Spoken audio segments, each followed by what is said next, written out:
تخيل تكون واقف وسط الناس، عارف شنو بغيتي تقول وعندك أفكار واعرة، ولكن لسان معقود وما قادرش تخرج كلمة واحدة. هادشي بالضبط اللي كان كيعيشو أحمد كل نهار. كان كيحس براسو غير مرئي، والأسوأ ماشي أن الناس كانوا كيضحكوا عليه، بل كانوا أصلا ما كينتبهوش لوجوده. ولكن في ظرف 30 يوم فقط أحمد تحول لشخص آخر تماما. كيدخل أي بلاصة بثقة والناس كيتصنتوا ليه.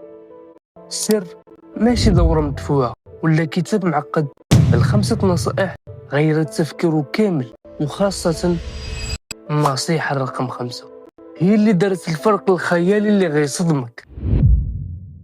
قبل ما يعطيه أسامة أي نصيحة قال ليه جملة واحدة فرقعت ليه دماغه: المشكل ماشي في الناس، المشكل في ديك الصوت الداخلي اللي كيتكلم في دماغك بحال حاسوب. كل مرة كتقول فيها أنا حشومي، أنا غنغلط، عقلك كيعتبرها حقيقة وكيتصرف على أساسها.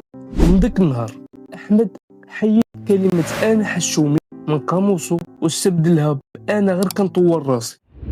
النصيحة الأولى: قلب البوصلة. المشكل ديالك فاش كتكون خاجل هو أنك مركز 100% مع راسك. كيفاش غنبان؟ واش غادي يحكموا عليا؟ الحل: حول البوصلة للشخص اللي قدامك، سولو، اسمع عليه واهتم به. فاش كتركز على الأخير دماغك كينسى الخوف تلقائيا، حيت كينشغل بالاهتمام والإنصات. النصيحة الثانية: الدماغ البشري كيحكم عليك في 7 ثواني الأولى قبل ما تنطق بكلمة.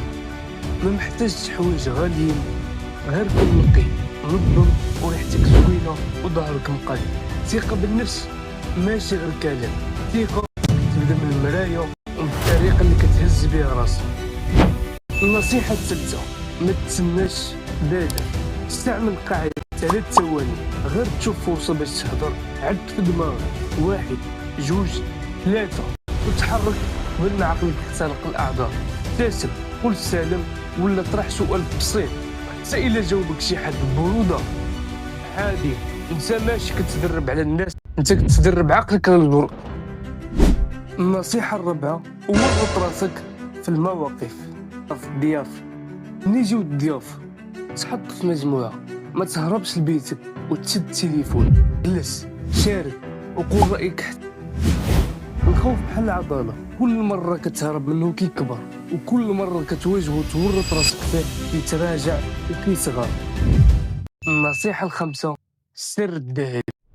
ودابا وصلنا للسر الأكثر أهمية. أحمد سول أسامة: إمتى غادي نحس بالثقة الكاملة باش نبدا نهضر؟ ابتسم أسامة وقال له: عمر الثقة ما كتجي قبل الفعل، الثقة هي النتيجة ديال الفعل.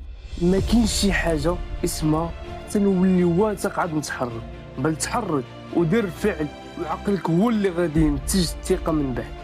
أحمد بدا كيطبق هاد الخطوات يوم بعد يوم، وبعد شهر اكتشف الحقيقة واحدة: الخجل ماشي شخصية تولدتي بها، الخجل غير عادة، وأي عادة تقدر تهرسها قرارات صغيرة. والسؤال اللي كنت دابا: شنو هي صاحبي أول نصيحة من هاد 5 اللي غادي تبدا تطبقها اليوم؟ أنا النصيحة رقم 5 اكتبها لي في التعليقات. وإلا عجبك هاد الفيديو خوتي وبغيت تطور من راسك، ضغط على زر اللايك واشترك في القناة باش يوصلك الفيديو الجاي. كان معكم أسامة إمبروف الدراري، تهلاو.